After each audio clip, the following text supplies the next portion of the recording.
G'day folks. Now look, if you've got one of these Waeco fridges, this is a classic Waeco model, I suppose you'd have to say.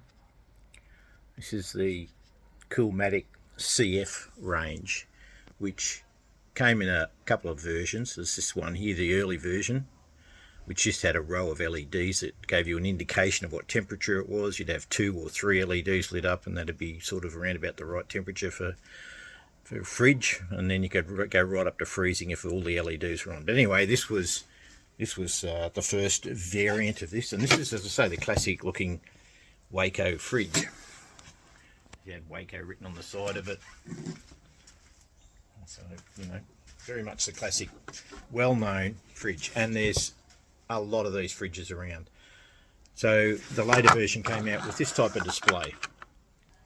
Let me get that into shot. So this came out with a digital display, and then gave you showed you the temperature in the fridge on the display. It also let you, select to test. This one had a turbo switch, but there was another one looked exactly the same, and that said set. So you'd push this, turn the temperature up and down for the correct temperature. This one had a turbo, so if you want to change the temperature, you just simply push these up and down. Push turbo, that would make the compressor run a bit faster and cool down a bit quicker. So that's the two variants. Exactly the same fridge internally, pretty much. There was a little bit of difference in some of the boards and stuff internally, and indeed these digital PCBs that were inside here are now becoming hard to get. And let's just have a quick look at that. So on the one with the LEDs, this board here was inside. So I'm seeing these come in, they have corrosion on them, or they just stop working, which is possibly just due to the chip on the end they're failing. And they're honestly, they're not worth repairing, providing you can get the bits. The digital version look like this, and again, a couple of these, I think, I've tried getting these and they've become unavailable. So I guess this is, and fair enough, I mean, Dometic have taken over Waeco's products, taken over the company. I think Dometic bought Waeco in 2007 and have progressively been rebranding these fridges. About 2013, I think they went to dual branding and had Dometic and Waeco on them, and around about 2017 they started removing the Waeco brand and that they all became Dometic fridges. This particular fridge was phased out probably 10 years ago, the CF series, and replaced by the CFX. But what's evident is that they've been producing these parts as spares for a good 10 years in most cases, and certainly longer for this version.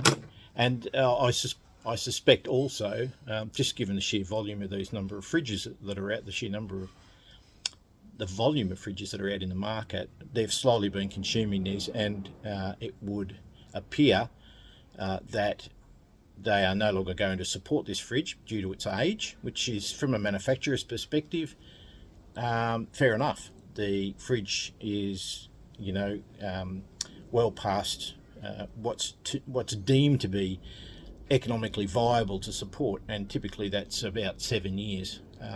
So I suspect what's happening with these, as these boards, they've stopped making them some time ago, and as these boards become rarer or unavailable, there will be no further stock. And that's typically what manufacturers do.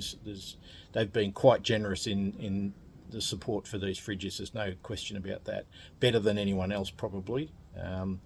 From that perspective, Waeco's always been really good. Maybe Dometic's not going to be as generous with their life cycle support for fridges.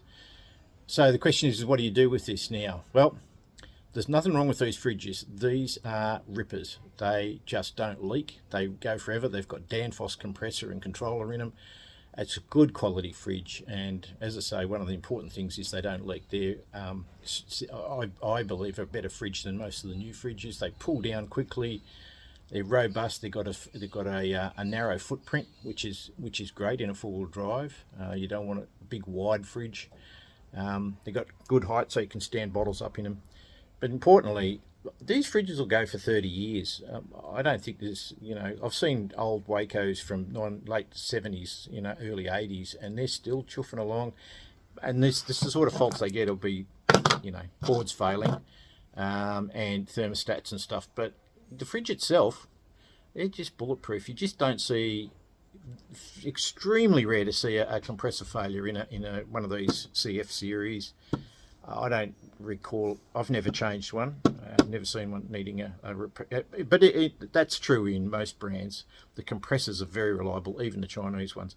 So it's unusual to see a compressor failure, but it's not unusual to see some of the new fridges leaking. Right, so what's the solution for this? Well, I've got it. So let me just show you what I've come up with. All right, here's the solution. So what I did was to facilitate an aftermarket digital controller, I had a new injection molded extrusion made that was compatible with this fridge, with all these 3 or 4 variants of this fridge, and this replaces the original part completely. This digital controller allows you to set the temperature, read the temperature of the fridge. There is functionality here to calibrate temperature offsets, etc., to get this thing spot on. If you want, you can turn the fridge on and off from here. It's off at the moment. That's we've got it set for 3 and it's currently at 0.9. If I push this and change this down, I'll take it down below 0.9, take it down into the minuses, you'll see you get a light indicating when it's running, which didn't have before. Well, it sort of did. It had there'd be a change of state light on the power light, but regardless, this thing's the light. Back this up, you can see it better that way. So this completely replaces that. It also overcomes a problem. There's a power board down in here, and this negates the requirement for that board as well. So not only do you have a replacement for this top control board, you have a replacement for this power board in here. And again, spare parts for these will become not available at all, but the fridge will go on. So there we have it. My solution for it, I think this is going to be, because I'm sick of trying to fix these. You can't fix these boards. The original parts that were in these original boards, there was no circuits for them. There was no information about how it worked. So it was extremely difficult, time consuming to try and repair it, and largely without success.